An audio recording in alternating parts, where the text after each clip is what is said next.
I'm simply saying that life finds a way.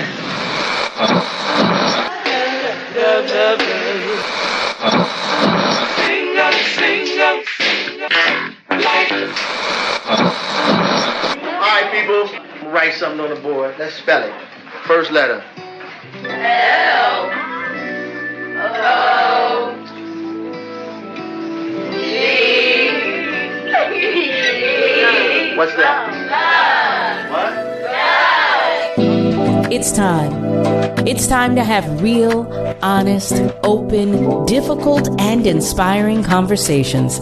It's time for Love and Life on WURD, Progressive Black Talk Media.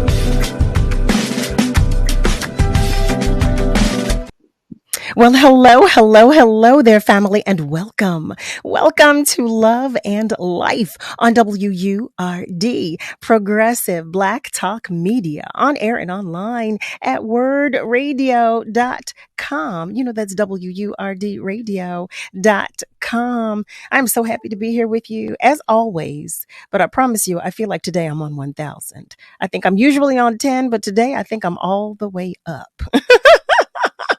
But I am, because we have so much to talk about in tonight's episode. I am your host, Carol Riddick, for those of you who are unaware, and I am joined by the undeniably talented and incomparable Miss Kayla J, whom, as you know, always, without a doubt, makes sure that everything runs smoothly. I just want to say thank you for joining us. You know that I do. I love that you spend your time with us, your time, your energy, your attention with us. Family, welcome to June. How about that? Welcome to Black Music Month.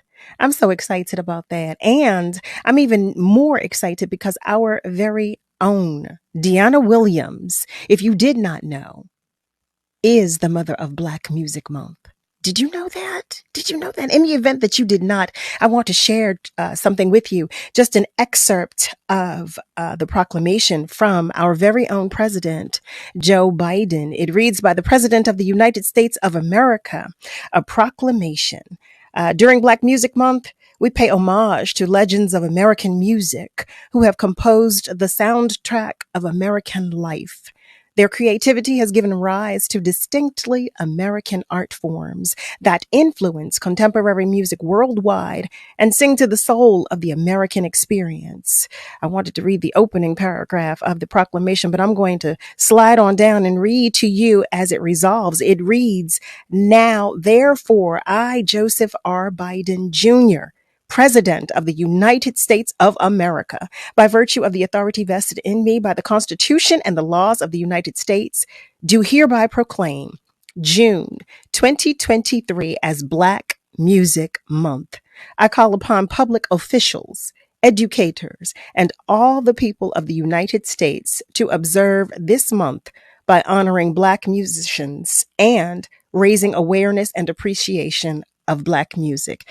Family, I already told you I'm on 1,000, right? But when I read this entire proclamation, I scream. Congratulations to our very, very own Deanna Williams, to Mr. Kenny Gamble. There were three who made this happen. It's a wonderful thing. The proclamation should read the whole entire world, but we'll take the United States for right now. We'll take the United States recognizing it, won't we? So family, you know, I see we have some of our family members checking in already. You know that I like to check in. You know I like to do that. I like to know what's going on with you, for you, what's going on with your life, You know how I am. Y'all know. Hi there, Nasir. Nasir Butler writes, good evening, Sister Carol and Kayla J. Peace and blessings. He writes that he saw her son on a television program this morning. Yes, Khalif. That would be Khalif. You saw Khalif. And he writes, congratulations. I think that's amazing. It's an amazing accomplishment. But we know Deanna Williams is every woman, don't we? Don't we know that? Yes, she is. So we salute you. We salute her. We salute the three of you that made it happen and come to fruition. And we applaud you. We applaud you. And you know I love you. I love you all. So I could not go without saying that. So I'm going to go back to what I was saying before about checking in. You know what I like to do as we get started. I like to do sort of a roll call, sort of a little bit of roll call. Nasir says hello. He writes hello. Other family members that are out there on our socials, let us know that you too are there. Send us a hello or, a little check-in. For our family members who are listening but are not watching, it's all right. It's all right because we feel your love as always, and we appreciate it as always. As always, the love is the same. I hope you know that too. I hope you do. And lastly, but certainly not least, you know what I say to our family members whose lights are shining just a little dimly today. If your little vibration is low, if your spirit is a little low today, that's all right because we've got you covered. I'm personally sending you extra love and hugs as always. Okay. I sure am. Hey there, cousin. My cousin, Nicole Kinsey. Hey, Nikki. She's saying, hey, cuz. Hey, cuz. Hey, Craig. On our socials, Craig Williams is writing, good evening, everyone. It's always a pleasure, like I said, to have you all join us. Now, there's so much that we have to do in tonight's episode because we have some wonderful guests. We have a few guests, but I like to talk with you about current events and what's going on. So I am going to mention just a few things to you, and I want to know what you feel about them and what you think about them. But before I do that, I didn't forget you. If your birthday is today, happy birthday. Happy birthday. Michelle McCord, I know your birthday is today. So happy birthday to you.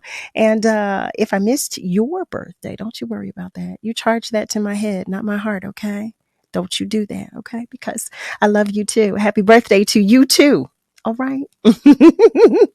So, okay, let's get into this. Here I am with the headlines, the current events.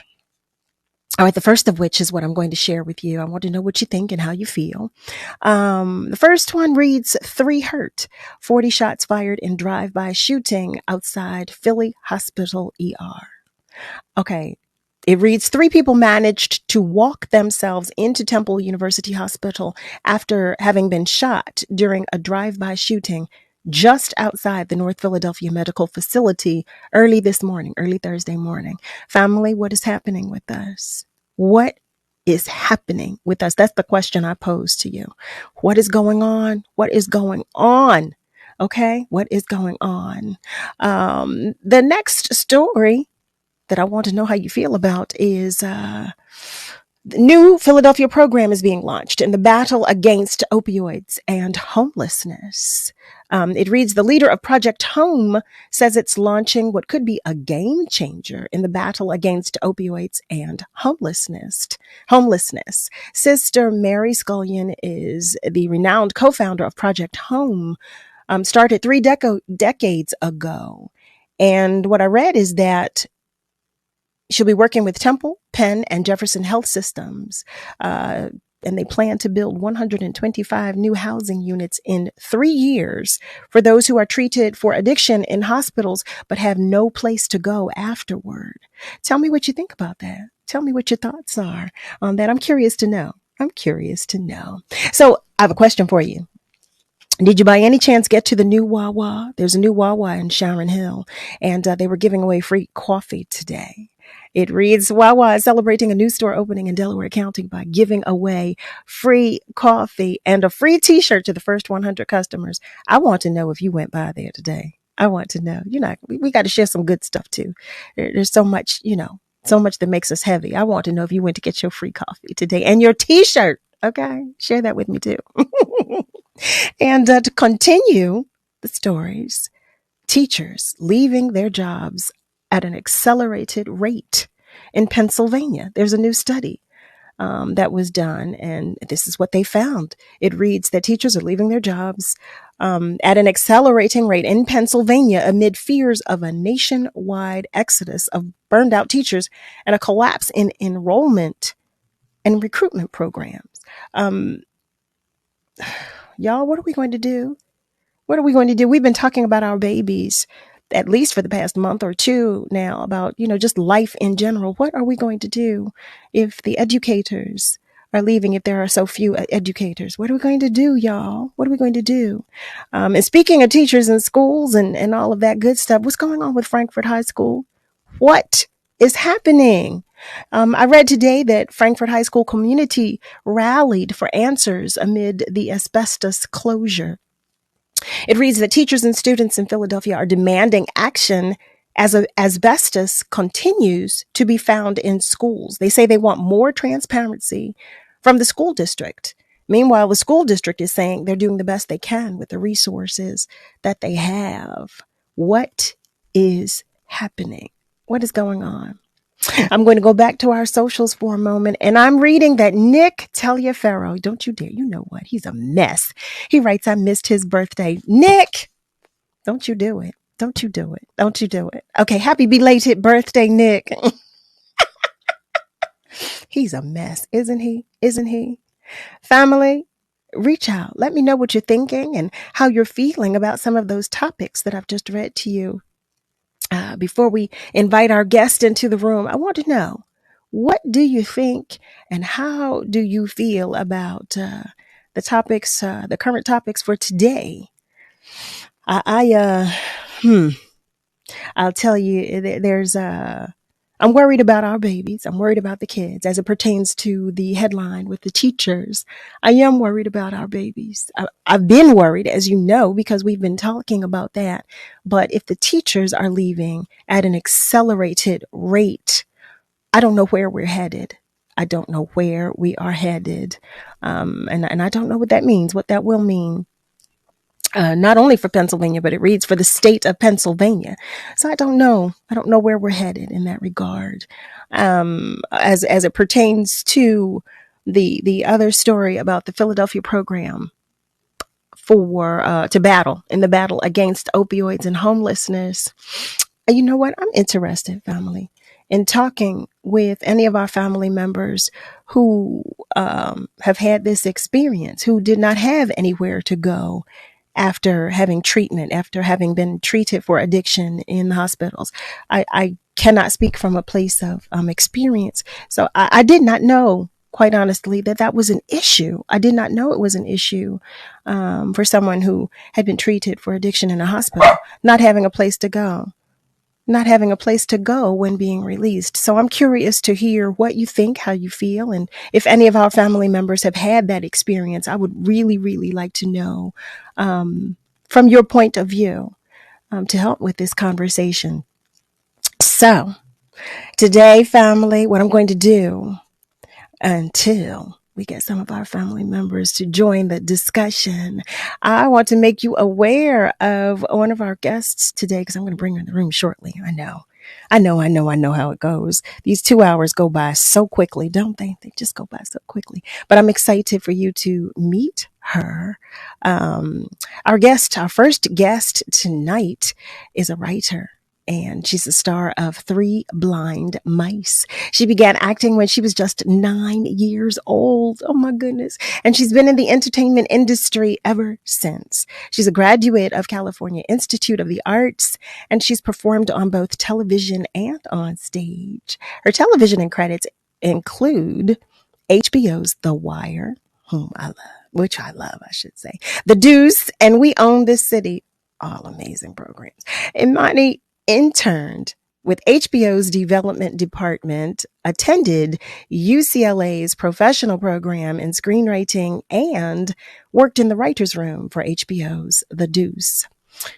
Through her production company, Faith and Purpose Productions, she executive produced Three Blind Mice, okay, which premiered on Diversity Day during the Cannes Film Festival with 3 nominations. So I'm so excited to talk with her. We're going to talk with her in just a moment, but I want you to know who we're going to be talking with this evening.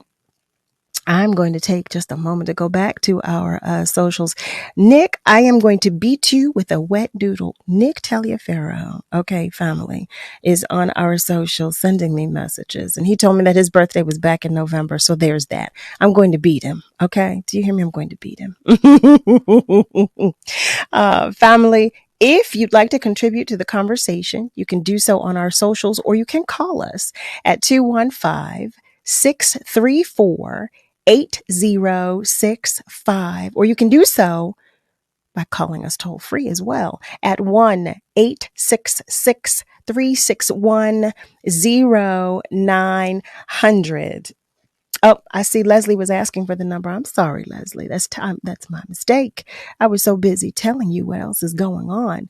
Leslie Burrell writes, what is the studio number? I'm going to say it again, just in case you missed it when I said it the first time. It's 215-634-8065, or you can call us toll free at 1-866-361-0900. I want to know what you think, family, and how you feel about some of the topics that, about the topics that I mentioned. You can talk about some or all of them if you like. I'm just curious because, I have thoughts of my own, but I'm curious to know what you think and how you feel. And I think it's always great to have a good discussion about some things. I believe we do have one of our family members on the line right now. Are you still there, family? Yes, I am. What's up, Kyle? How you doing, honey? Hi, how are you today? I'm doing great. But I had to uplift my spirit, so I just want to say, Master told me one day, you don't have to cry alone. So, baby, dry your eyes and hold on and be strong and cheer up. Happy little people, pretty little children, special little people they are. Keep laughing, keep learning, keep jumping and playing, and reaching for the stars. And this is the last time you ever have to cry. So you go on and cry and dry the tears from your eyes and keep ears to the sky. And Father replied, I heard your cry, and I'm wise enough to know when someone is yearning for me, I can hear it. Miles away, come to see victory, and you need devotion. Bless the children. And love is whole, and for her, and in such a lovely way she loves, I'll paint the whole world the colors of a rainbow, because there's a need and a reason to be happy, and happiness is the truth. And I can paint a picture of all the love I have inside. It will paint all of you and all of me. So take a paintbrush and paint a pretty smile each day, because loving is a blessing. And let the sunshine and smile your way, and your smile will be a joy of a sun delight, because your smile is a joy of a sun delight. And every time you smile, you bless your child. By God's grace, I smile, and you smile. Fred, thank you for that. You're welcome. Thank you so much. Thank you. And I hope your spirits brighten just a little more. Thank you. You're welcome.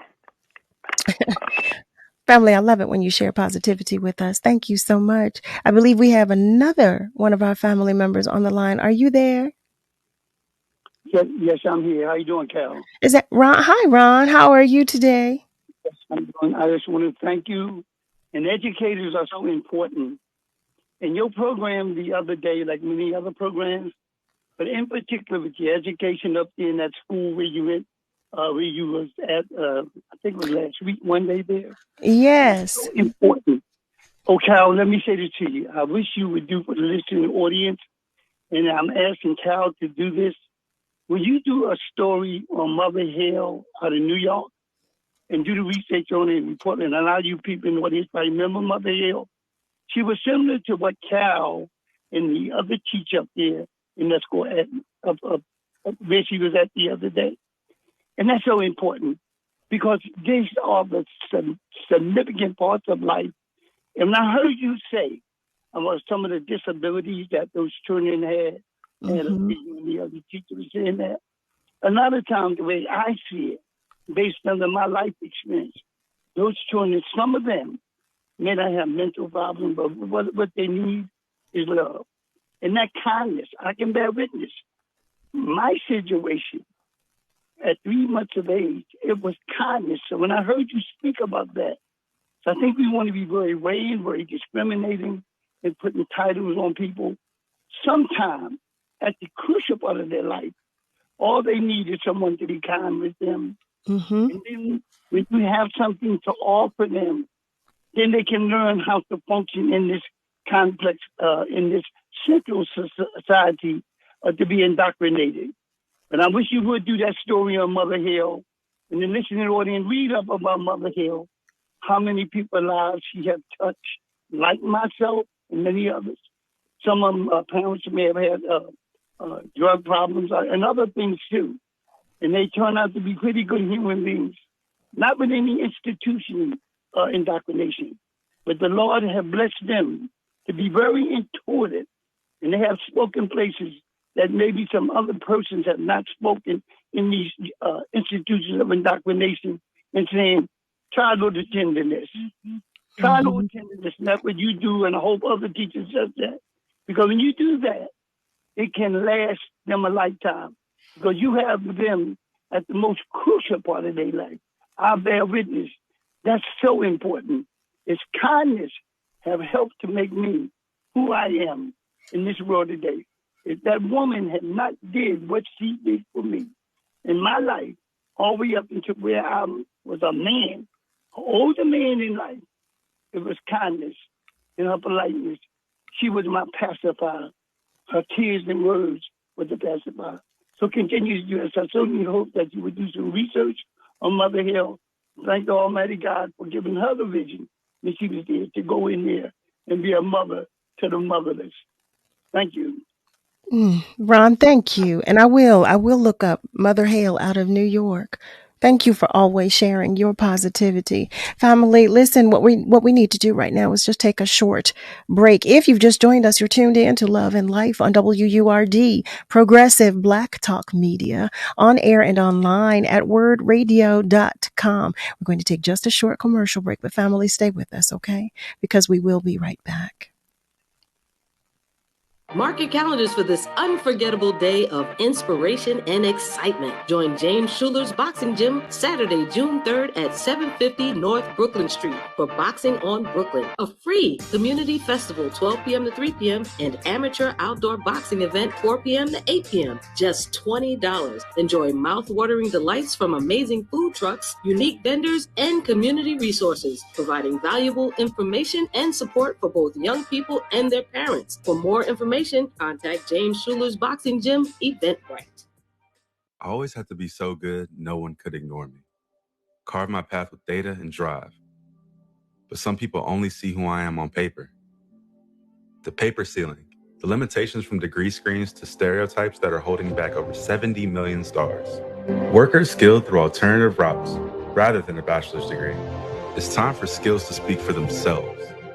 Find resources for breaking through barriers at tearthepaperceiling.org. Brought to you by Opportunity at Work and the Ad Council. Word Radio is happy to provide our listeners with the opportunity to participate in contests and win prizes. This is a reminder of our contest rules. All participants must be 18 years of age or older. Depending on the contest, persons may win only one prize from the radio station per contest for every 30-day period. Some contests might also specify one winner per household or company. Prizes must be claimed within 14 days or by 12 noon the day before the event, whichever is sooner, and must be accepted as is or forfeited. The radio station employees and their immediate relatives, sponsor employees and their immediate relatives, live remote sponsor employees and their immediate relatives, and any other media employee are ineligible to win prizes. Thank you for participating and for listening to WURD, Progressive Black Talk Media. You're listening to Love and Life with Carol Riddick on WURD, Progressive Black Talk Media.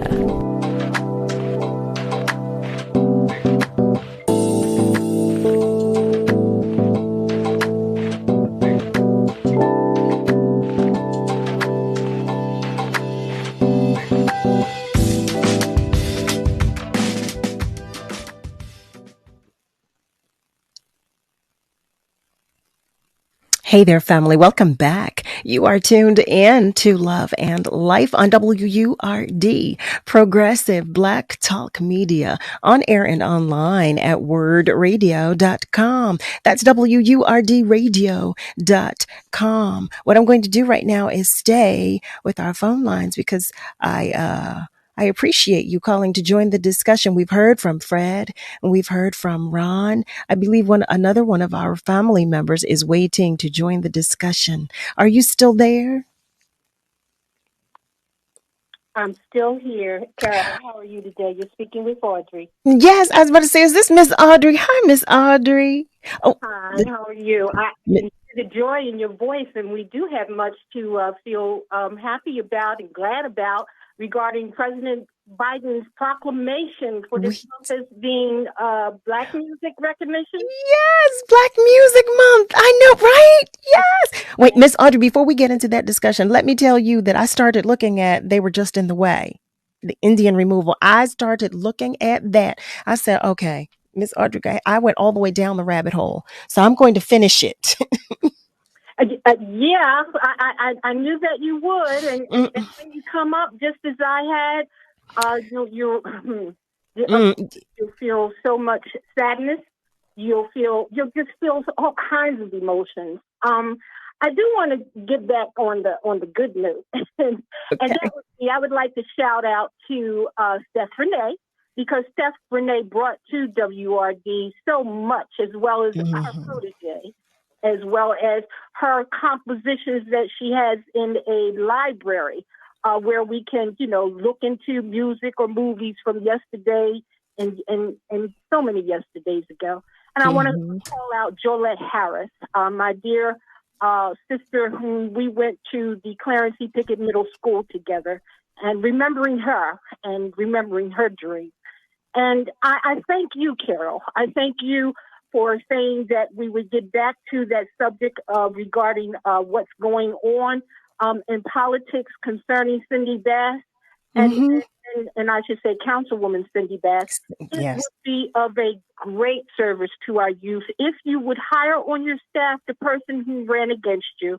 And I say that because we want to give the right representation to our youth. We want to let them know, with all that was being said, that they are deserving of a good wage.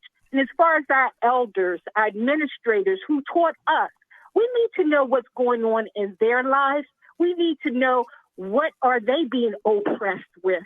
And I'll say this, the youth need a day just as the seniors are given the day for a discount. Give it to the youth, because they need some easement in their life. And as far as what's happening at the Frankfurt School, someone, and I would say this is why I believe that council should have a jurist of those who are retired and no longer part of council, because Maria Quiona Sanchez, her dreams and her aspirations for the Frankfurt section of our city. Whatever the funding is, as Reinhardt did say, is available. We need to see that not during the next election, over the summer months, because we need that change in Philadelphia. The youth, need to see that they are inclusive in all these ideas and change that we say is going to come forth. You know what? I've never thought about that, Miss Audrey. That's a wonderful suggestion. A youth day where I love that. I love that. You're right though. You're absolutely right in making that suggestion. I talk so much about, I ask you all what's going on and what's happening. And I oftentimes I'm looking at all of the negativity and that we're experiencing, because I see so much of it, but you're right. You're right. Something needs to be done to shoulders, and there's so much on the shoulders of those who represent us currently and who have represented us in the right way. Yet they could not move forth because someone was holding back on voting yes or voting to or towards or what have you. So whatever is left on that desk is still there. That's not saying that the next person will have the same interest. You're giving me something else to think about, Miss Audrey. That's what we do. We really do. No, we do. But what that is, what can we do? I'm thinking that they should, in fact, take a vote, city council, take a vote on whether or not they, in fact, see that there is a need to have a jurist, a retired council persons, whom, as when you go through the documentation and records, you see that they had very good ideas for the locations of where they came through. But many times they got stopped because of funding or what have you. Because we've heard of where we're standing, meaning Philadelphia, where we're standing as far as money is concerned, we need to see that what was wanting to happen and and knowing that those that preceded them, in fact, made it possible. Don't just push them to the curbside.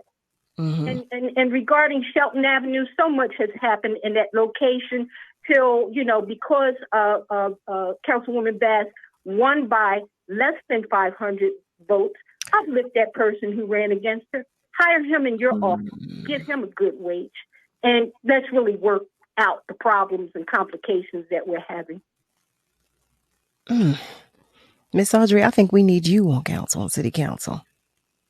As I say, I am a witness to so much, whatever it is that we want to talk about, from the comparison of 71, 72, 73, working for the city and working at the Happy Hollow Playground and seeing that there's no change and seeing that the change needs to happen and knowing and having worked for actually 3 different employers who are of Asian descent. And knowing that there are those Asian employees who just last week, they put on record that they're not being paid enough. So we have a progressive motion of operandi going on. So because we do, and because we know that Philadelphia and the state of Pennsylvania is bringing forth the changes that is necessary that just cannot go unnoticed, yeah, I think that these things are possible. I think so too. I definitely do. Well, Miss Audrey, I want you to know that I'm going to do my part, whatever little bit that is, because I'm researching now, and I always want us to do better, and I always want to do better myself.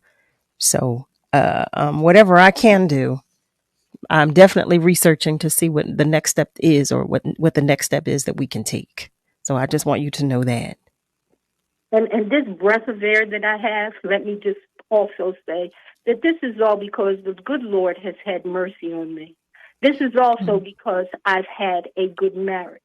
And this is also because I know what his progressive motions were that he put in place. And I just don't want that to lay to the side as well. Well, there are enough of us who are like-minded, Miss Audrey, and God bless you. May God continue to bless you, and thank you. And please don't stop keeping me on my toes. Please don't stop. I won't. Okay. Thank you, Miss Audrey. Family, if you have just joined us, you're tuned in to Love and Life on WURD, Progressive Black Talk Media, on air and online. I am going to go back to our phone lines. I believe we have another one of our family members waiting to talk with us. Are you still there? Hello? Yes, hello. Hi. Oh my goodness.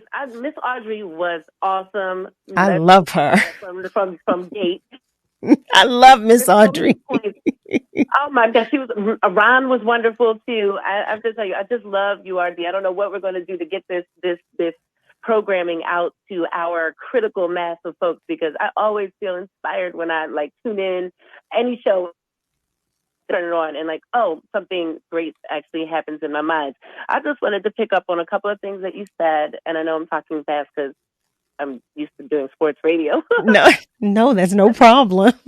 Let me start out by saying you had said something, and it's so continuous and consistent. The joy in your voice is so evident, and it is really relaxing. And in the midst of everything that's happening right now, just having this time out is, it just feels, it's like riding the wave of, which is one of the best waves, I guess, But if I may, let me just go back to Miss Audrey real quick, because she took it to the high level, and I really was starting at the lower level. But No. I think, you know what I'm saying? Like, she definitely went in.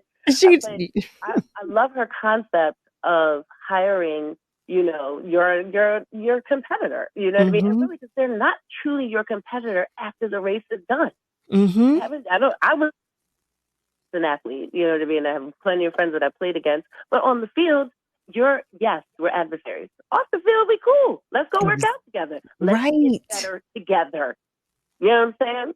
So I love what she just said, and actually that comes from this book. Like, I don't know, it's like Team of Rivals. Abraham Lincoln actually did that. He hired all of his, you know, all of the candidates, you know, in the race with him, in his cabinet. And, you know, obviously things went as they would. But let's get back to the other level, is with the babies. That was one thing you said. And I have to say this, I was a teacher in my 30s, and I'm just speechless at what they do. You know what I mean? At what they are doing. I mean, it's incredible, and yay for you. But here's the thing: if we don't start dealing with the parents of our babies, you know, your eighth graders are not a little hectic right there. But when I'm talking about your kindergarten, now you got pre-K and X, Y, and Z. You have access to them earlier. We don't start not dealing with them, helping them, supporting them, encouraging them, you know, being a visionary for them, you know, being a trailblazer for them. You know, if we don't do that, then we will continue to worry about the babies of the babies of the babies. Yep, you are so right. Oh my goodness, you are so right. I could not have said that better. You are so right. You are so right. I was thinking about that. We've been and you know, we've mentioned that, we've talked about that. Well, actually, I may mention about one of the topics we talked about last night when I said, you know, well, I've had experiences with some of the parents, so I understand the behavior of some of our babies. You know, when I realize what they're coming from at home. So, but you're so right. That's a challenging intersection right there, because it is. Like I said, as a former teacher of young, you know, kindergartners, I really didn't understand why these babies are like this. And even though being exposed to their parent and seeing the facts behind it, I still couldn't grasp it. I accepted it, but I couldn't grasp it. I just don't understand how a baby does not have respect for, you know, an adult, you know, or can't, like a kindergarten, can't sit down, you know, just various things, can't clean up, can't just help, you know, can't wait a minute, can't have fun. Right. I'm sure you listen. I can relate to what you're saying, because of working with our babies. I know you have stories like I do. I know you do, and I believe our family. I'm sure that we do, because you're an artist, so I know that you understand the feeling of life that our babies are really missing, and our parents, we need to help them find it and transfer it to their baby. If we don't do it, they're never going to care about you. They're never going to care about me. They're not going to care about themselves. They're not going to care. No. Life is going to be just something that they exist in. Agreed. I'm sorry. I took it to another level. No. But that's what we do here. That's what we do here on Love and Light. We talk about everything. And this is the place that we do it. We talk about everything. That's what you said earlier too, is like loving life. Like somebody, I think the guy was doing the spoken word or reciting his Fred. Yeah, he's like loving life. That's the thing. They don't love life. Do they see anybody loving life? You know, as babies, you're not when 8th grade, 9th grade, 10th. Let me tell you something. There's a hard piece out there. We have to sew into the babies. Just got to do it. You know, and that goes back to something Miss Audrey said too, about having a day to demonstrate to our youth how much we love them and we care about them. But what she said about having two politicians who were once adversaries come together, that's a demonstration. That's another type of love. That's a demonstration to our youth as well. Loving the pursuit of the goal. Yes, that's a demonstration of love. Oh my goodness. Exactly. We could go on for days. We could go on for hours and we hours. Sure could. Hours. We could. You better sing. I hear you over there singing hours. I just want to tag. Listen, because you're an artist, I try to be one. But this, last thing I just wanted to add, just on Miss Audrey, she was talking about the Youth Day, and it occurred to me, a Parents' Day. I mean, obviously we have lots of days, but what does our community need? What does we need these things? We need stuff to highlight, support. Yay, bells and whistles. What you are, you're a youth. You're a parent. You know what I mean? Let's get it. Let's get it. That's all. I can't thank you enough for calling. For taking my call. No. Thank you. Thank you so much for calling. Family, y'all know what I love. I love when we communicate. I say to you, communication is key. It helps us to communicate effectively the more we talk with one another and to adult properly because we're sharing. Like I didn't think of some of the suggestions that were just made, and I think they're awesome ones. So that's what happens when we share, when we talk with one another. But it's that time for us to take another break. Listen, I want you to know we do still have some family members with whom we need to speak, but you are going to meet Miss IMANI Nia Robinson tonight. If it's the last thing I do, you are going to meet this beautiful young woman and hear all about what she does and who she is. But stay with us, family, because we will be right back. In Philadelphia, everyone is reading the One Book, One Philadelphia featured selection, Interior Chinatown by Charles Yu, a touching, funny book about how cultural representation, family histories, and class shape us. Youth companion books include American-Born Chinese by Jean Lumen Yang and Drawn Together by Min Lei and Dan Santat. One Book features 9 weeks of programming through June 22nd, sponsored by Pico. Visit freelibrary.org/onebook for the full calendar of events. Hey Lisa, I've been seeing those pics you post of you and your family at all those fun events. What gives? Oh, VetTix. What's VetTix? VetTix is an amazing charity that gives free event tickets like concerts, sporting events, and shows to currently serving military vets and their families, and to the immediate families of troops killed in action. We have extra tickets sometimes. Can I donate them? Yes, just go to vettix.org. You can give your extra tickets, and other vets like me can sign up to get them. What a great way to give back. And listen, thank you for your service.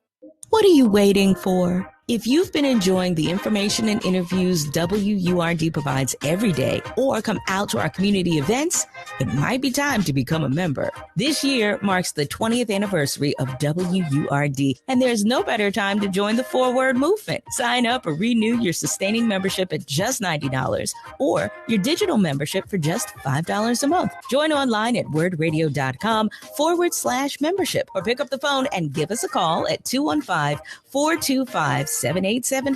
Press 4 for assistance. The time to join is now. What am I waiting for? Talking to your kids about the dangers of vaping can be hard. Getting them to listen to hot gossip is easy. So here's some drama you could share with your kid. Dude, did you hear about Cassie and Jake? No, but did you hear that vaping can cause irreversible lung damage and nicotine affects brain development? Nuh-uh. You don't need to gossip if you want to have an open conversation about vaping. So if you want to get tips on when and how to talk to your kids, visit talkaboutvaping.org. Brought to you by the American Lung Association and the Ad Council. Music is my heart and soul. It's more precious than gold. Turn on some music. This June, we celebrate Black Music Month and the 50th anniversary of hip-hop with an insightful and entertaining event. Join us for a Message in the Music, Friday, June 16th from 8 p.m. until 11 p.m. at World Cafe Live, 3025 Walnut Street. This event features a panel discussion on hip-hop as a soundtrack to inspire or incite, a live music trivia game show with prizes, a cipher, and an open mic. Our featured panelists include Dr. Aaron Smith, Tame, Queen Joe, Deanna Williams, and Ursula Rucker. If you love music, have opinions about the state of hip-hop, want to test your musical knowledge, or want to show off your talent, then join us Friday, June 16th from 8 p.m. to 11 p.m. at World Cafe Live. Admission is $20 in advance and $25 at the door. For more information, visit wordradio.com/Black Music Month.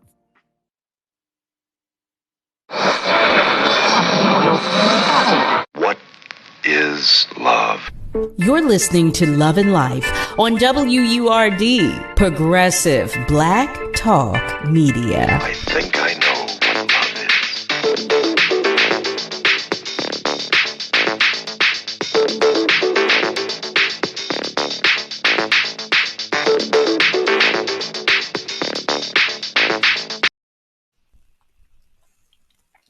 Well, hello there, family. Welcome back. You are tuned in to Love and Life on WURD, Progressive Black Talk Media, on air and online at wordradio.com.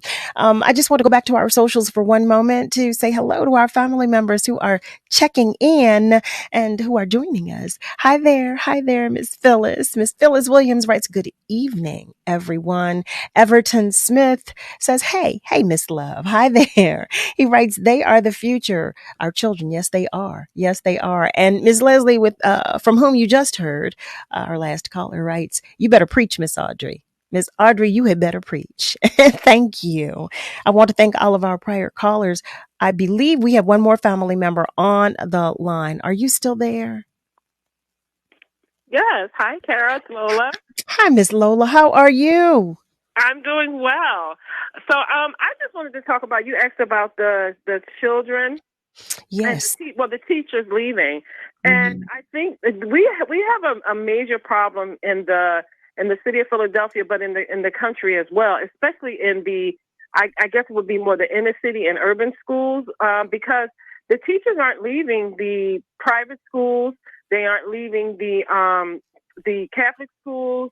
They aren't leaving like where you pay money to send your kids. They're really not leaving. And some of the charter schools, the teachers are staying.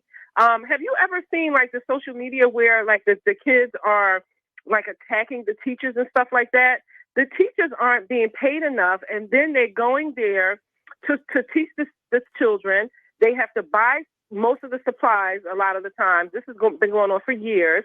And now they're also being assaulted at a high rate. I mean, it's really off the charts how teachers are being assaulted in school. So a lot of teachers don't want to put up with that. And then the money, like it's been known for years, decades, that teachers don't make enough money. And it's just really disgusting that, I mean, police officers and other professions make, they can start off making good money, but then they get a lot of overtime. But teachers have never had the salary that they deserve teaching the children of this country. They should be starting literally at 80,000, seriously, 70, 80,000 and on up, because it's one of the most important jobs that they have half the interaction that the parent has. They're there with your children all day, 7 to 3, 3:30, and then if they have after school activities, and then they come home, and then they're with you the half of the time, and then the other half they're sleeping. So think about how much interaction they're having with the teachers. Kara, I think that we have to start from the root and tear everything up. The schools in Philadelphia need to be torn down and rebuilt, and we need to have a call to action of helping people parent. This is going back to the homes. If we don't get a hold of our children, nothing is going to be right, Kara. I don't care what all the stuff we put into it or whatever. We have to change the mindset of children, and we have to start with them at 3 and 4 years old. When a child gets to around 13, 14, 15, I'm not saying they're lost cause. They can be turned around if you put in a lot of work. But by then, they're already on a path that might not be the best path if they haven't had the love and discipline and support that they needed when they were younger. So when they're 3, 4, 5, even at baby age, we have to really pour into them. We cannot just send them to daycare and think that that's where they're going to get the stuff they need. That's just someplace to watch your children. And so as parents, Carol, parents have to pour into their children. I know it's a lot because I have too, and it is a lot of work. But I'm going to tell you, it's the best job and it's the most rewarding job. And that's what we have to look at it as, that we're trying to make productive citizens to go out into society, not to harm society, but to leave a good footprint. You know what I mean? To live on their own, to take care of themselves, not to harm the country, not to harm the earth, not to be violent, not to do a lot of things that we're seeing the children do. And this starts at home. But the schools in Philadelphia, need to be torn down. We're up where I live, and then other places that I've traveled, they have torn down schools and built them up in a year. I mean, and I'm talking about college campuses. Look like college campuses. You cannot get, once they start peeling back asbestos, then you're opening up, and then you're going to just get more. It's just going to be more and more. It's just like tear the school down and build them back up. Give the Philadelphia children a good place to go to. Tomorrow's going to be, I think, almost 90 degrees, I think. Watch and see, Carol. They're going to close some of the schools because they don't have air conditioning and the proper stuff. And they knew that the summer's coming. They knew that these days were coming. Why aren't they ever prepared? And don't sit up and lie to people and say you don't have the money, because you do. So my thing is, if you're going to be about the talk, then walk the walk. And if you really care about children, if you really keep it talking about the future, then show that with the money, Carol. That's what it's enough talking being done. Studies. Let's have a round table. Let's have a meeting. Do the work, Carol. Time is of essence. We have let generation after generation be failed. Generation after generation, Carol, have parents, the government, the city, the politicians have failed these kids. If you see them and look them in their eyes, it's something wrong, Carol. And then the violence, and they can't read, they can't write.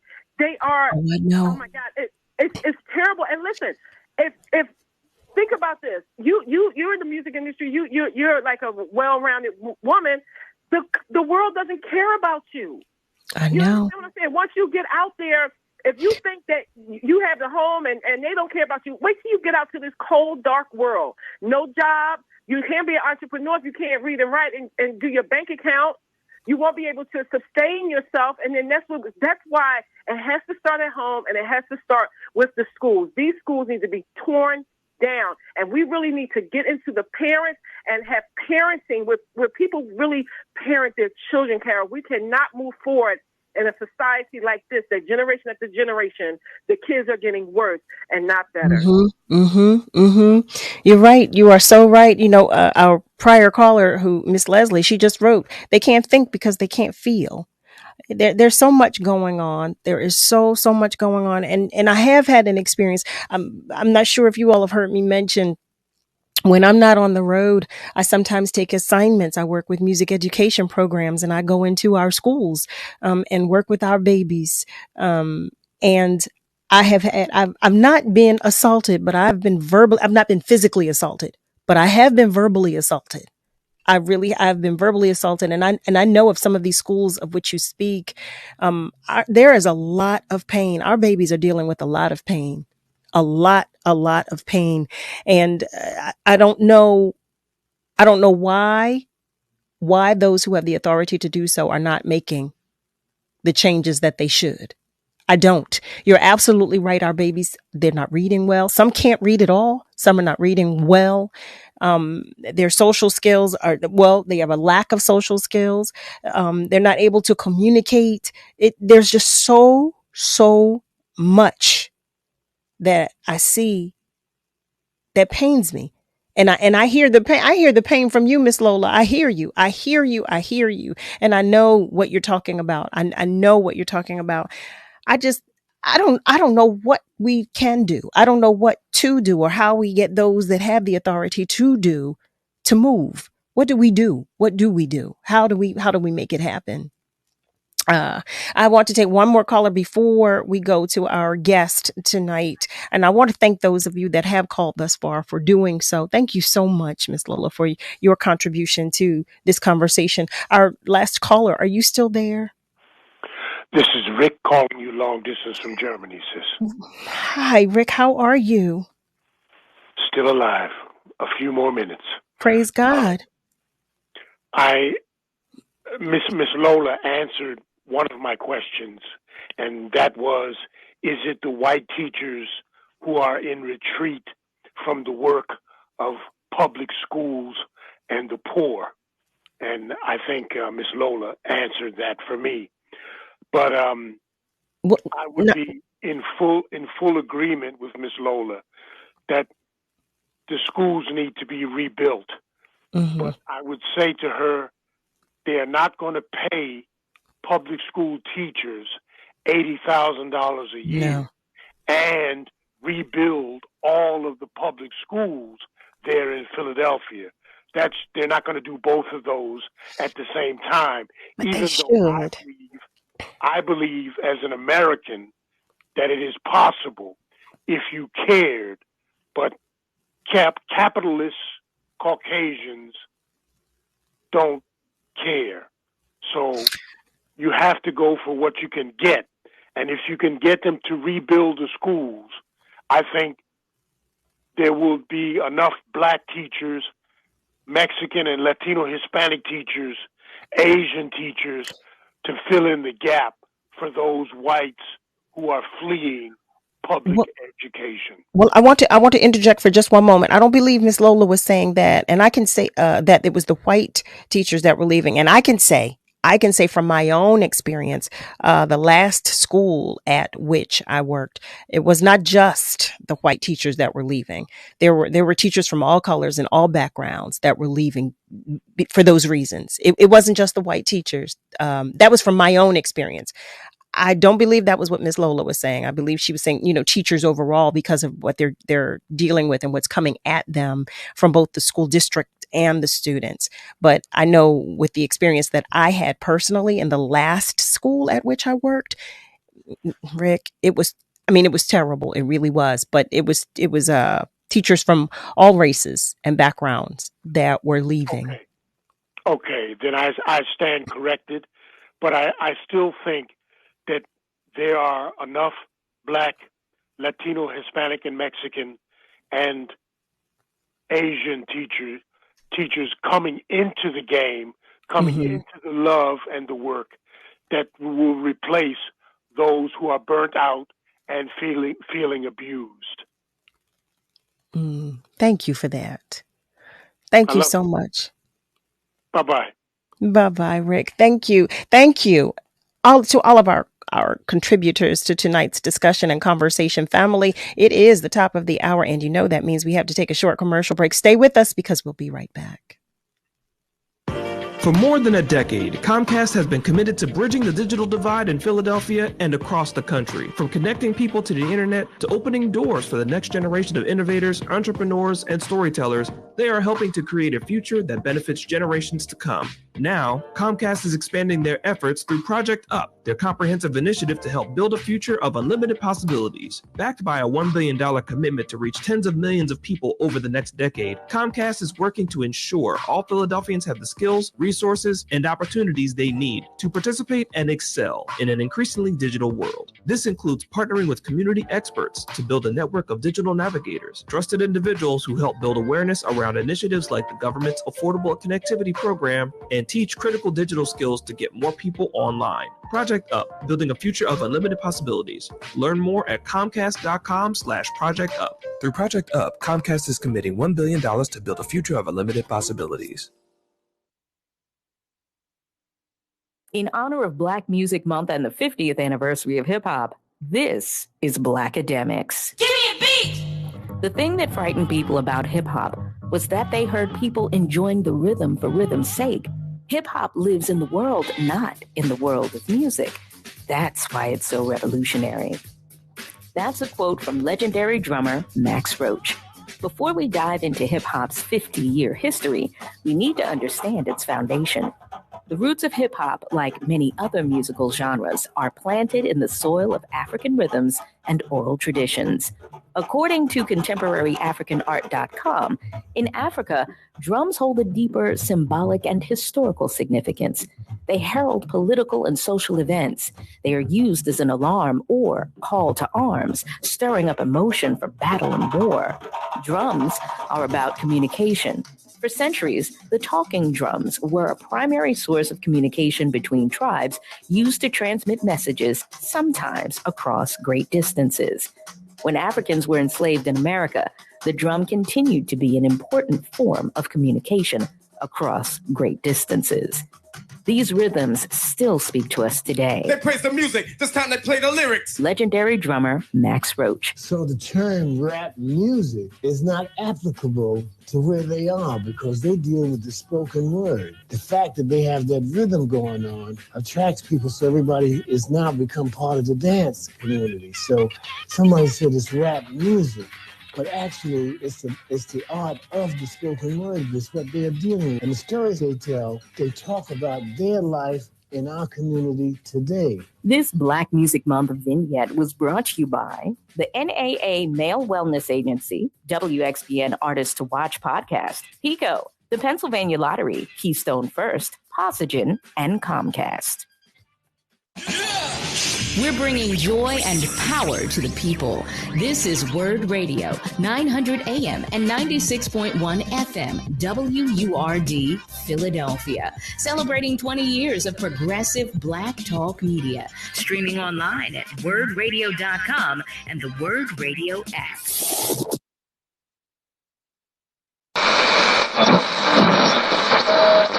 Let me tell you something, and don't you ever forget it. Success is nothing without someone you love to share it with. You're listening to Love and Life with Carol Riddick on WURD, Progressive Black Talk Media.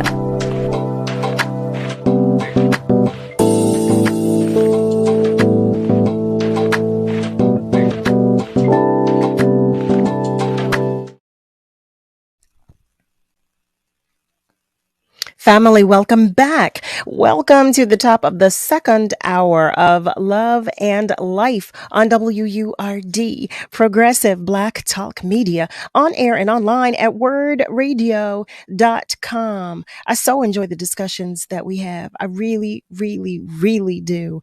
And I always love the contributions that you all make. And I feel it's so necessary. It's so necessary. You have no idea how you help me work through some things sometimes when we're discussing them.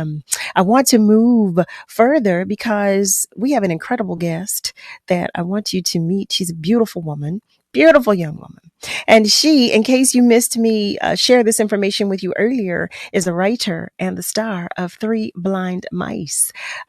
She is here to talk with us about her own company, quite honestly, Faith and Purpose Productions, her own production company, which I'm sorry. I almost slipped there. Did you see me? She's here to talk with us about her own production company. And I want you to know her. Okay. Not just for who she is and what she does, but family, I invite you to meet Miss IMANI Nia Robinson. Hello there, beautiful. How are you? I'm well. How are you? I too am well. Thank you. Thank you first for your patience. Thank you for joining us. We're excited to get to know you and excited to have you in our space. So thank you. Thank you for having me. I'm excited too. So I want our family members to know all about you. But first of all, I read to them, or I shared with them, that you began acting when you were 9 years old. I did. Yes. I was in my very, very first play, and I was a very shy child. I couldn't have eye contact. I was painfully shy, but I did my first play, and I felt so confident on stage because I had a script to memorize. So I knew what I had to say, and that just gave me the freedom to become and do whatever I wanted to do. So from that moment on, I knew that acting was my passion. So I continued on after that. It's such a release, right? It's such a release. I can only imagine. So what inspired you to create a production company? You go from acting to saying, okay, this is not it for me. There's more. Well, I created my production company. Thank you to my mother. I actually started working under my production company full time in 2020 during the pandemic, actually. And I started off providing acting coaching to children via Zoom. And I knew that it was also a new passion of mine because since I knew what acting and performance did for my confidence, I knew that it would help with children and also with their social emotional skills as well. And with speaking, theater can help with all of that. So I started in 2020, and then it just blossomed. And now I'm working in 6 schools, helping them with their school plays, teaching them how to do script writing. And it's honestly just a lot of fun. And I really encourage faith and purpose to my students, because my name Imani means faith and my middle name Nia means purpose. So I think that those are really good tools to live by as you get older. Yes, they are. I was going to ask you from where, because I love the name Faith and Purpose. I was going to ask you from where it came. So thank you for sharing that. But the other part too, so I was incredibly shy when I was a little girl. The same with everything that you just described about yourself when you were little. That was so me. That was so me. And I took drama lessons. I went to Freedom Theater here in Philadelphia, which was what helped me. So I'm listening to you explain how, working with the youth is helping them, with their social skills, because quite honestly, had it not been for Freedom Theater, I don't know where I would be today. So I can only imagine just what a blessing you are to these babies. And while I say this, you say the children. And so what age group is it with which you work? Yes, the youngest has been 1st grade, and then I've been to high school. Oh my goodness. You're so I'm like, how old are you? Just like, and then high school. I just love this. I love your drive. And I love, you said 1st grade to high school. 1st grade to high school. Yep. So, oh my goodness, I love it. So is Faith and Purpose Productions working with beginners or in the acting industry, or or what? All levels, actually. I work with people in any age group, really, but whoever, all levels, whether it's in theater or script writing, because I do both. Oh, wow. So I love this. So what type of workshops do you provide with Faith and Purpose Productions, or do you? Oh, yes. I also produce films. Like my project, my pilot 3 Blind Mice, was produced under my production company. And I've also produced and co-wrote 2 animations as well under it. We also provide script writing workshops and theater workshops, whether it's for theater or film.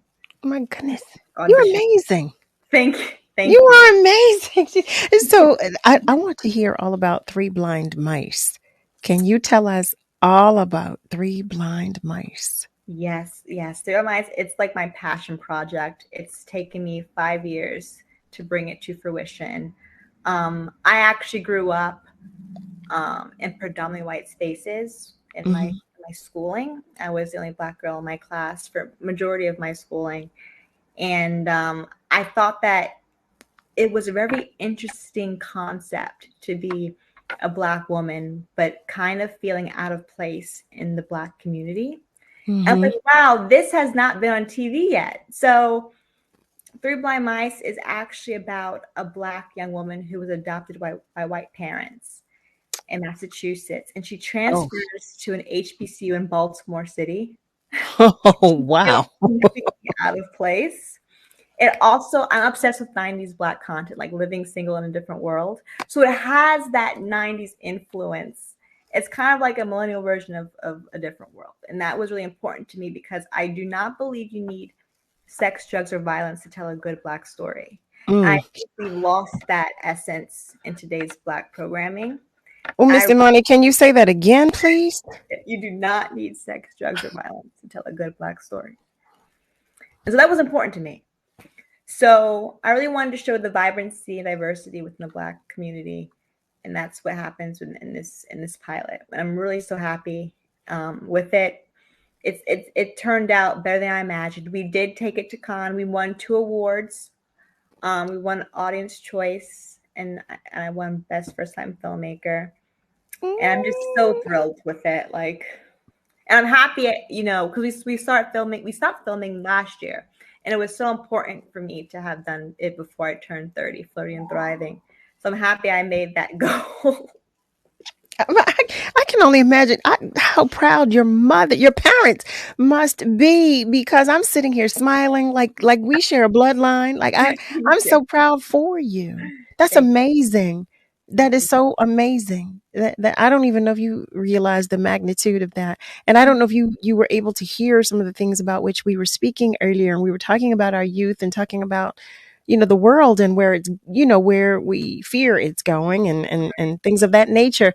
So it really feels refreshing to hear you say everything you're sharing with us. It feels so refreshing, and it really feels so good to hear you share this.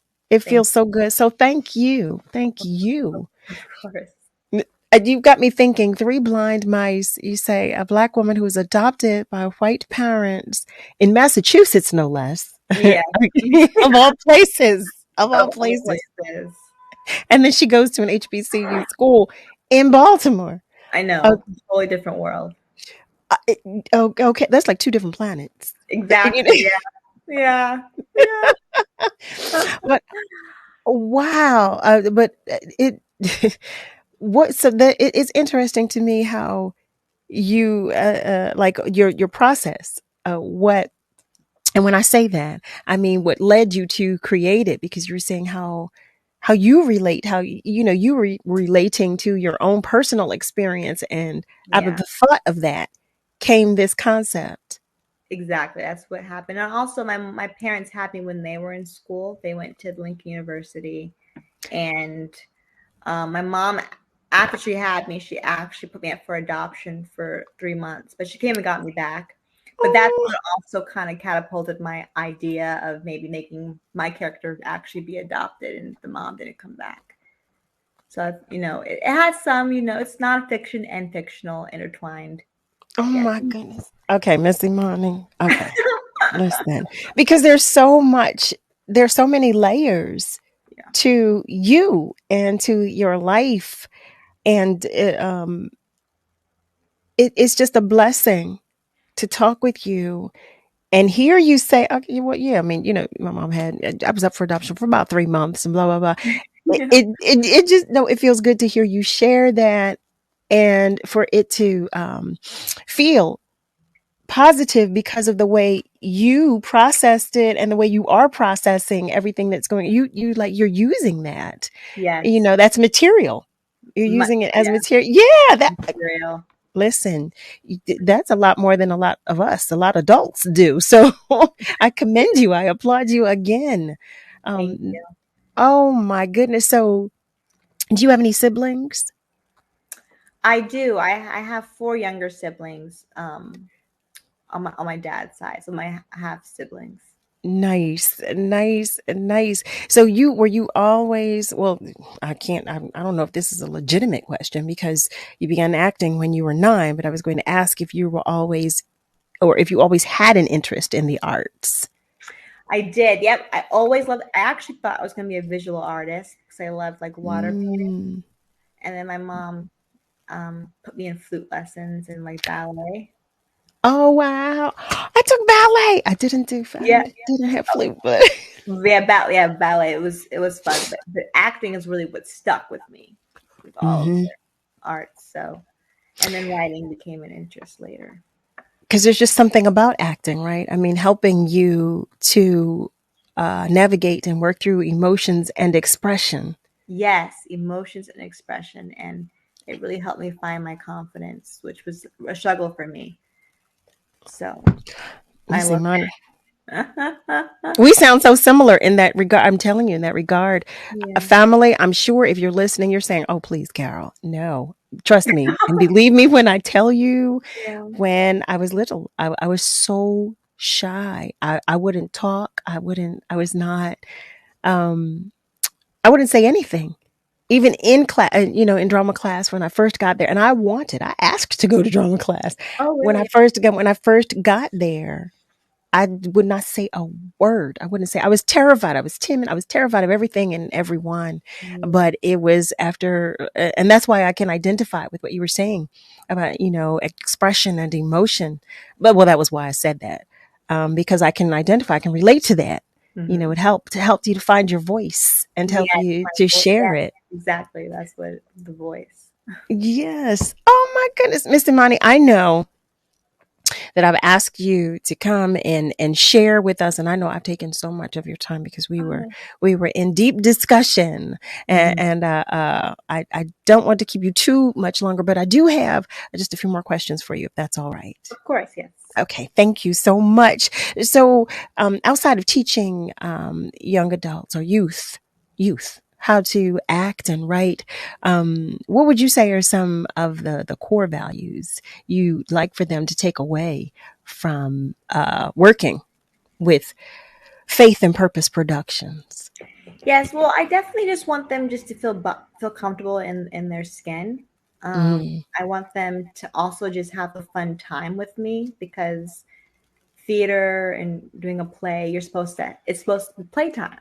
Right. So yeah, and I know a lot of children, come from different lifestyles and in home lives. So I want it to be a safe space where they feel that they're comfortable with me, and they can confide in me if they want to. Something for them to look forward to. But I also really always reiterate the importance of faith and purpose, whatever that means to them. Because if you have faith in yourself, you can go far. And I also really, really work on them with their public speaking skills and eye contact, because not only is that good for theater, but it's good for life. Speaking clearly and having eye contact is so important as you get older. So if they can learn that as a child, then they'll keep it. So I'm going to ask if you'll come here and talk with us and our school district and our schools, so we can. That's what I'm going to do. Oh my goodness. I mean, I just might have to see what we can do, because it sounds like some of our babies could use some coaching. And as I'm talking with you, I'm thinking that it probably is helpful to them in more ways than I can imagine, to be able to talk with someone who is younger than than talking with an adult, because they don't feel that they can relate as much. So they probably could relate to you far better than they would with me. So I'm talking with you, thinking this out, as from the conversations we were having earlier, the discussion as it was going. Right. And Miss Robinson, my wheels are turning. They're turning. So you say you work with about 6 schools now, is it? I did this school year, yes. You did this. Wow. It's my best school year so far. So I was really thankful for that. Oh my goodness. I can't thank you enough for coming to share your time and your energy with us, and your spirit and your attention. I just appreciate you so much. And I'm going to ask if you would come back so that we could have more time to talk with you about what you're doing. Would you? Oh my goodness. Thank you. Thank you. Of course. Thank you. Miss Imani, thank you for coming to see us. And we will definitely be following you. How can we find you on your socials, or do you have a website? Or? Yes, you can follow me on Instagram at IMANI NIA Robinson. And everything else is linked there, where you can find their production company and my projects. I love it. And I hope you'll come back to visit us sooner than later. Absolutely. Okay. All right. Well, thank you so much for coming to visit. Oh my goodness, family.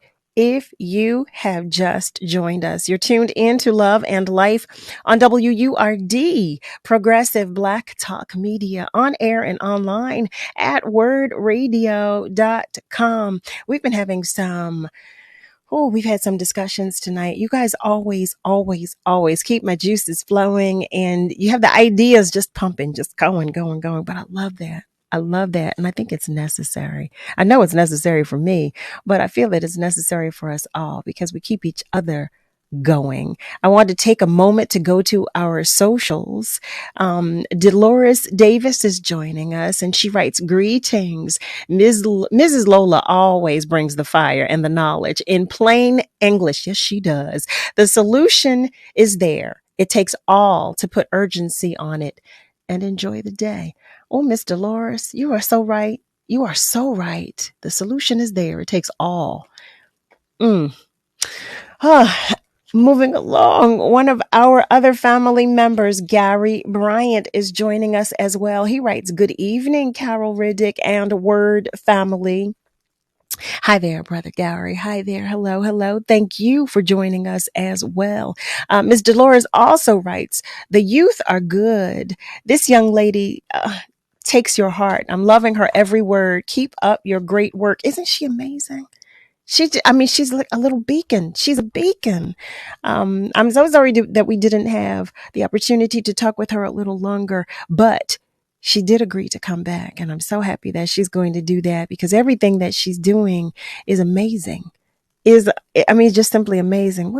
I really would like for her to come here. I want to see if we can get her to come, if we can get her to speak at some of our schools, maybe. Wouldn't that be awesome? Do you think that would be a good idea? I think that would be a great idea.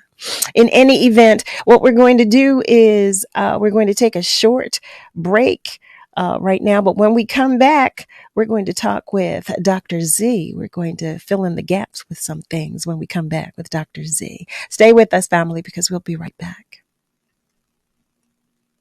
Tune in every Saturday at 4 p.m. for the Did You Know Show with host Bryant Green, right here on WURD 96.1 FM and 900 AM. Need a minute? Take a breath and breathe in positivity. Here are words of joy and empowerment from Word Radio. Vision without action is merely a dream. Action without vision just passes time. But vision with action can change the world. These are the words of Joel Arthur Barker and my prayer and hope for Philadelphia, a city I was born in, educated, lived, and work in, will collectively come together to help its citizens by bringing economic prosperity to those in need, create safe and affordable housing for the disenfranchised, and create safe and organic spaces for adults and children to grow. I am Kimberly Lloyd. This joy and empowerment vignette was brought to you by Comcast.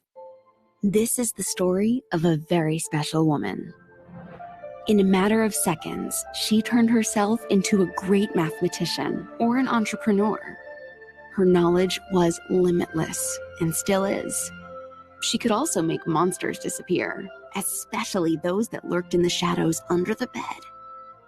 Once, this woman put back together a teenage girl's broken heart, which had been shattered in 1,000 pieces, just by giving her a bear hug. She masqueraded as a regular person at work, but as a superhero at home. Everyone knows her as Gabriella. I still call her Mom. Your hero needs you now, and AARP is here to help. Find the care guides you need to help, complete with tips and resources at aarp.org/caregiving.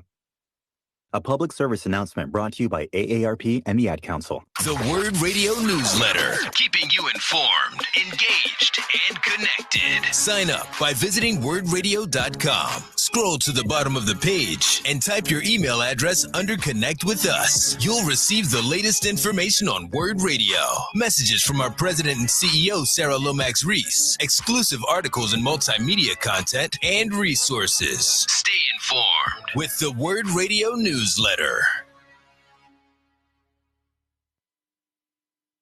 You're listening to Love and Life with Carol Riddick on WURD, Progressive Black Talk Media.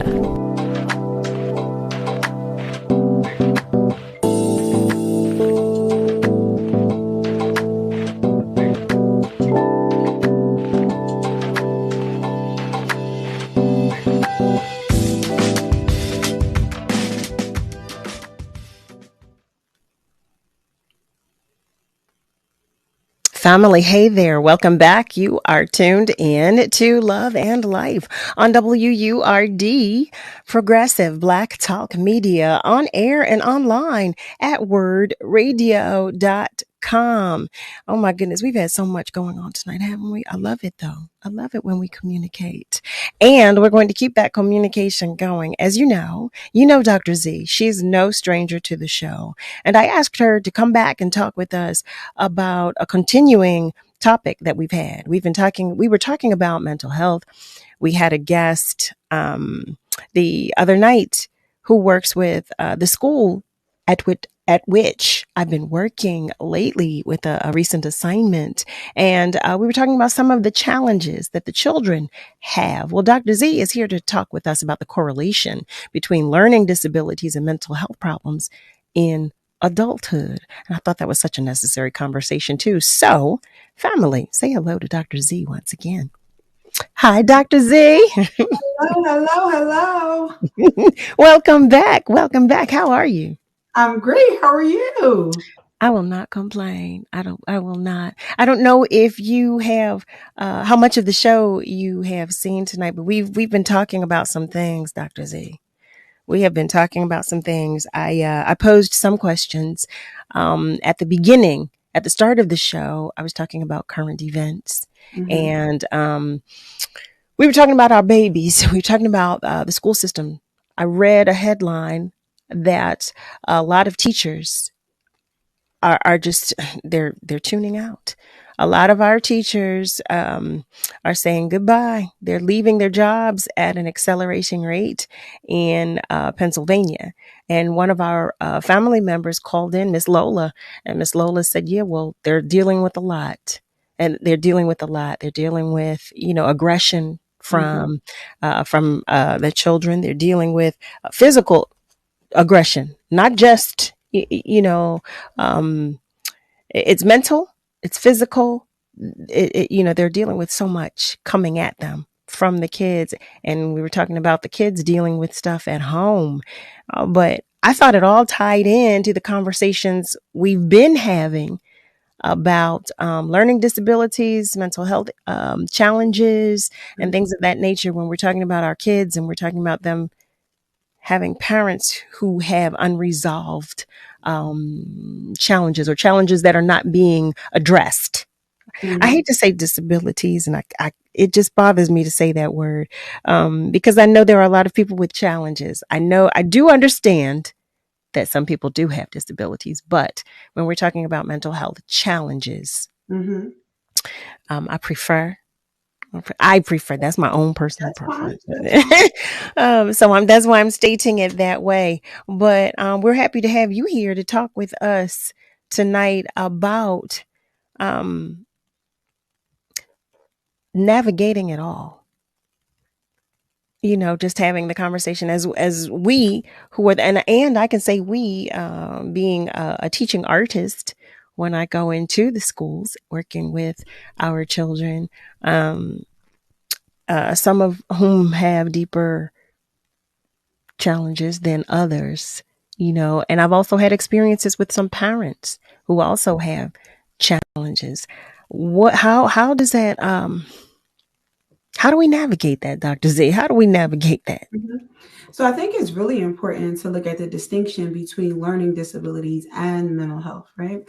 They are two things that has the ability to coexist within each other, but they're two separate things. When we talk about learning disabilities, we're really talking about the neurological processings of the brain, that ultimately there's a faulty wiring. There's something that's off within a person's brain that causes them to process information a lot differently. However, when we talk about mental health, we talk more about just a person's emotions, their thoughts, their feelings, all of the things that kind of dictates the way that they interpret and make meaning of things in the world. So they're two separate struggles, if we can say, that has the ability to coexist within each other if we're not careful or mindful of how it exists one over the other or both at the same time. I'm so glad you made that distinction. Thank you so much, because I did misspeak. You are so right. And I was mixing apples with oranges. Some of the students with which I've worked have had learning disabilities. Some of the parents of those students have had mental health issues. Yes. And you will see one typically supporting the other or both existing. In many cases you do, but there are very clear distinctions between the one. One is more about thoughts, emotions, feelings, how we make meaning of things in the world through a mental health perspective. And the other part is about the faulty wiring in a specific part of our brain which ultimately dictates how we learn things, whether it's math, whether it's science, whether it's just interpreting what someone is saying to us. That has more to do with the learning disability or the learning struggles portion of it than the mental health struggles. So, are children with learning disabilities more likely to have mental health issues as adults? Great question. It can lead to that, Okay. especially when they go undiagnosed, when they go untreated, when a child is not put in a learning environment that fosters their particular style of learning. They go through life maybe struggling with a learning disability, not necessarily getting the help that they need. Then that learning disability in adulthood turns into anxiety, it turns into depression and all of those things.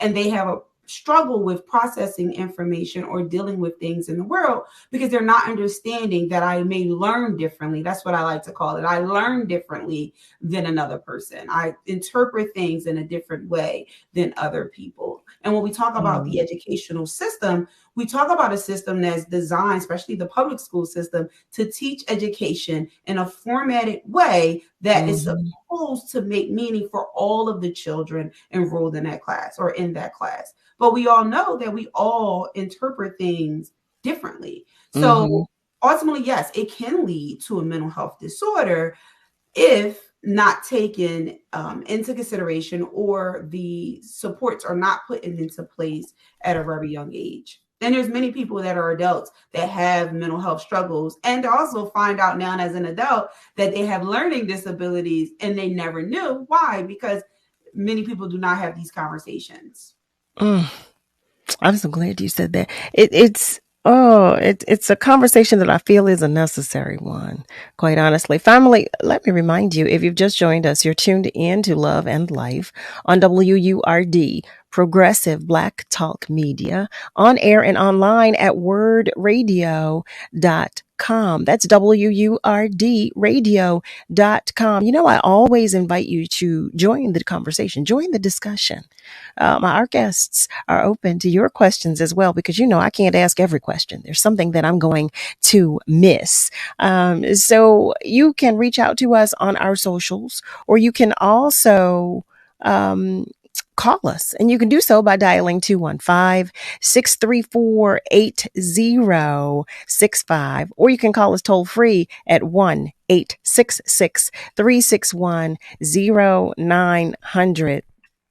Dr. Z, it is always, it has become of more interest to me, I should say, as of late, since we've been having these conversations and making the distinction between the two, because there's so much, so much right now to decipher. You don't, sometimes you just don't know. You don't know what you're dealing with.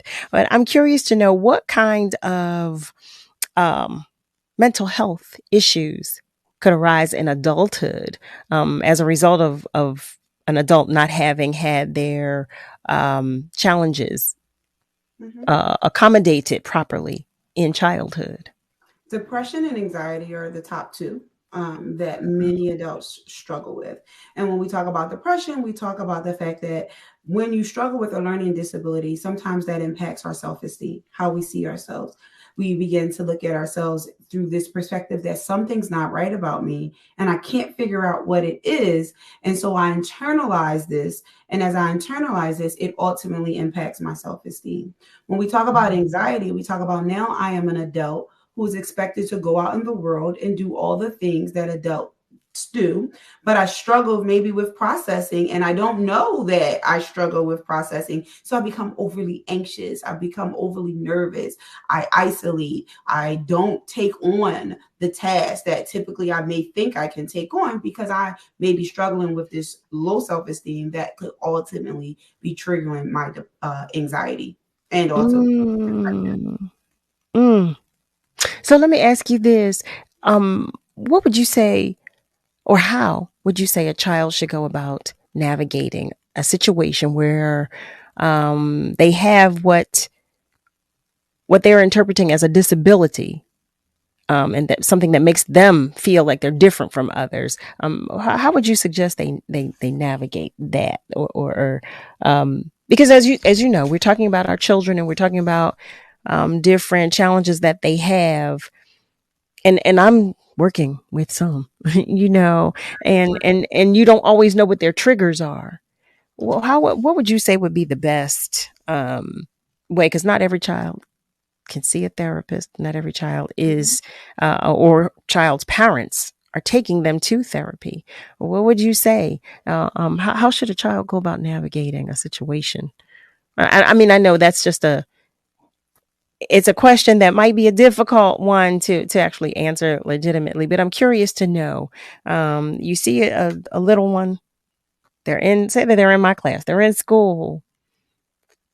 Maybe I should ask from my point of view, not theirs, because you might not know that it would be better for me to ask you from my point of view, because I see children with different, they're navigating different issues on a daily basis, all the time. What is it? How should I best handle? And I don't even want to say handle. How should I best? I'm sorry. Support.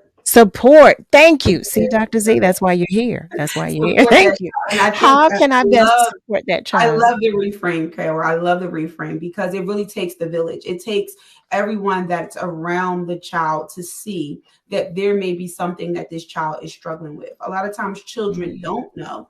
And unfortunately, what happens when we talk about young people is that their learning disability or their learning struggles gets interpreted as behavioral issues. It gets misinterpreted for a thing that it's not, when it's really a learning struggle. So it's easier for a child to act out in an academic environment than it is for me to say, I can't read. I don't understand. What you're saying sounds very foreign to me, right? A child is not going to say that. So when that child is beginning to exhibit some level of behaviors, before we jump into this child has a behavioral issue, right? Also known sometimes as oppositional defiance disorder. Before we jump to saying this child has this oppositional approach to learning, let's ask, is the child struggling with learning? So that means the teachers getting on board, contacting the parents, working with the school counselors. If there's a school psychologist on staff, working with all of the support individuals within the school to see if there is a testing that needs to be done for this child to determine if they have that learning disability. Is there additional supports that need to be put in for this child so that they can have the support that they need? Because everything is also not a learning disability. I even think about my own child. He transitioned into a very high demand academic school from a public school. And in this transition, he struggled. And the first thing that they said was, is this a learning disability? And me doing this, I'm like, well, maybe it is a learning disability. But really what it is was that my child learned differently because of how he was taught in previous academic settings. He did not understand or comprehend the style of teaching in the current school that he's in. So it did require for me as a parent to partner with the school, the staff, the teachers, to say, what can we do to make sure that he's actually comprehending the information that you're giving before I jump to say, this is a diagnosis. And I think maybe once we put those supports in place and we see the child still struggling, then we may look and say, hey, this child needs an IEP, an individualized education plan, or some type of supportive educational plan that can provide additional support for this child in this setting at this time. Wow. Oh, wow. So, okay. So how can we support a child that's being teased for their disability so that it doesn't severely affect their overall mental wellness? How can we support that child?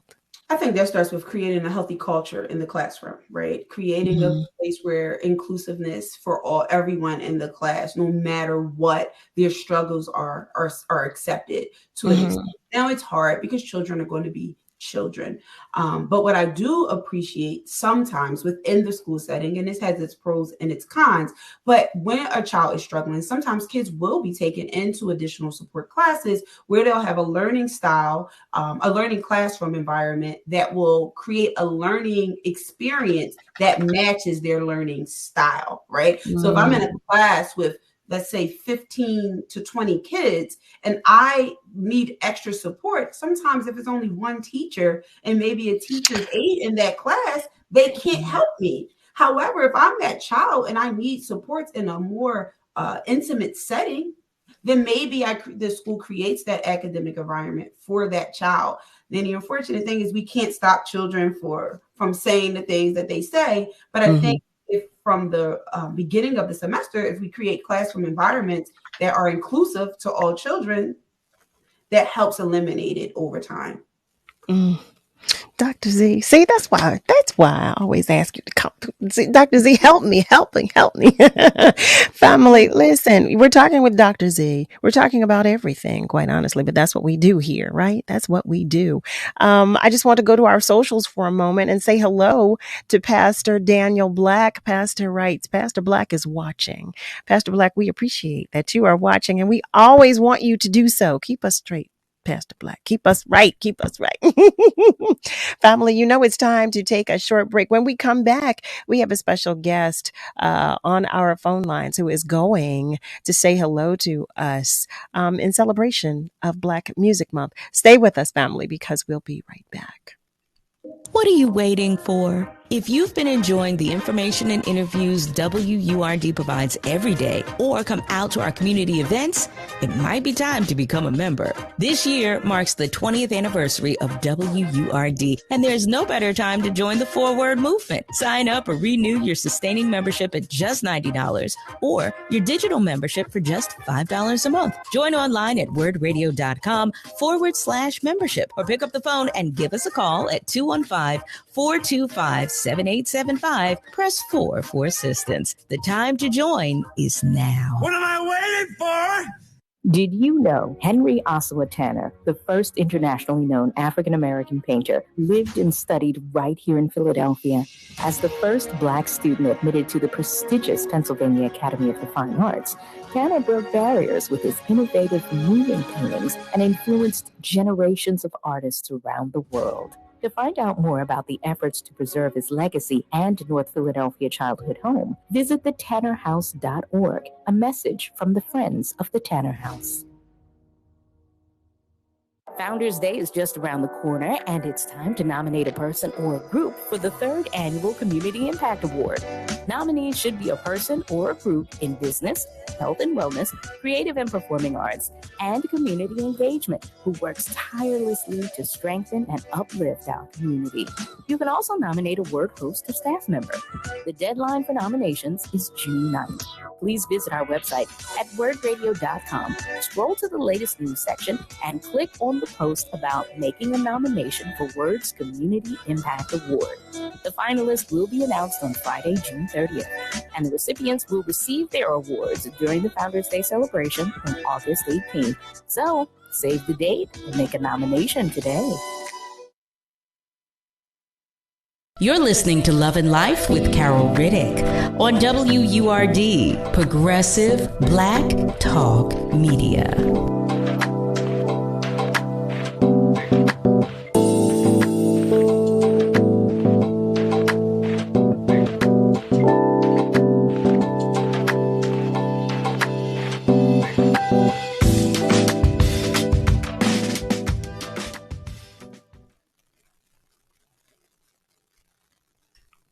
Hello there, family. Welcome back. You are tuned in to Love and Life on WURD, Progressive Black Talk Media, on air and online at wordradio.com. That's WURDradio.com. Before the break, I was explaining to you that we have a special guest joining us on our phone lines. He's popped in to say hello. And we're grateful to him for doing so, because when I tell you the man is all over the planet, I mean it. I mean it when I say it. None other than our family member, Adam Blackstone, is joining us on the phone. I believe we still have him on the line. Adam, are you still there? We may have. Did we lose? Adam. Hi. What's up, Caroline? So okay, we've known each other for a long time. If he's calling me Caroline, yeah, absolutely. First of all, Carol Riddick, how are you doing I am well. Listen, I am Caroline. I am she. I'm both. I'm so happy to have you join us tonight, and grateful that you were able to take 5 seconds to say hello to us. Adam, I asked you to join us because we're celebrating the Black Music Month. And we wanted to celebrate you as well, as you'll be performing this weekend at the Roots Picnic. So we wanted to say congrats to you. Thank you. On all of your accomplishments. Adam is a Grammy nominee. He is a multi-instrumentalist, a songwriter, producer, and bassist. He's a musical director for so many of the artists that we all know and love. I'm fearful that if I go down the list, Adam, that we'll lose you and you'll have to go. So I just want to know from you, if you'll share with our family members what it means to you to be home for Black Music Month at the Roots Picnic this weekend. It's so incredible. First, I have to give a very much a heads up that I am at my main gig right now, which is Daddyhood. So if you hear the children in the background, that is why we just left a field trip for my son's class, and I have the kids with me. So, but anyway, that's why I do what I do. It feels so good to be home. I'm proud. Born and raised in New Jersey, but I'm a proud Philadelphian. When I moved to Philly in 2000, which is now more than half my life, Philly adopted me musically, culturally, helped shape me into the man I am today. Met wonderful people like yourself and James Poyser and Sean G. And so those people are who are still sticking with me today and helping me cross into this artist mode and step from behind the scenes or as a side musician to the front. And I'm so excited to be displaying that here this weekend at the Roots Picnic for sure. OMG, we are so happy. Quite honestly, Adam, I mean, I think it was just always something that was in the works to happen. You becoming an artist, because you've always been an amazing musician. And just with your personality alone, it just feels like it was just coming. It was just, waiting to come to fruition. It was an interesting transition, going through COVID. We lost some people. One of my great friends, Paris Bowens, passed away. Your great friend as well. I lost a cousin. I had some friends lose parents. And going to all of these memorial service, homegoing services, I was kind of like, what do I have to leave for my family, specifically with our name on it, right? And playing with Rihanna and Justin Timberlake and Dr. Dre and Jill Scott and all of that is so great, and it's helped, get me to where I'm at today. But once that's over, it's kind of like, what happened? So I really wanted to make that transition, and I made this my debut album, Legacy, specifically for that reason alone, to leave something for my family to be proud of. And I'm so thankful that people flocked to the music, and it's genuine, it's true, it's honest art, and it feels good to have people receive it well. And that we did, and that we still are doing, okay? Because we're flocking to see you this weekend as well. So what I will not do is keep you long. Please give the babies kisses for me. Please give the misses kisses as well. Adam Blackstone. Thank you for having me. Listen, I just want to say everything that you're doing and have continued to do, it continues to inspire not just me, but the entire city. So keep up the great work, Carol. And, we got your back. I got your back forever. So. I love y'all. Don't you make me cry, Adam. Be careful out there, okay? I love y'all, and we'll talk later. I hope to see you this weekend. Philly, tune in and get your tickets, rootpicnic.com. We're going to have a great time. Woohoo!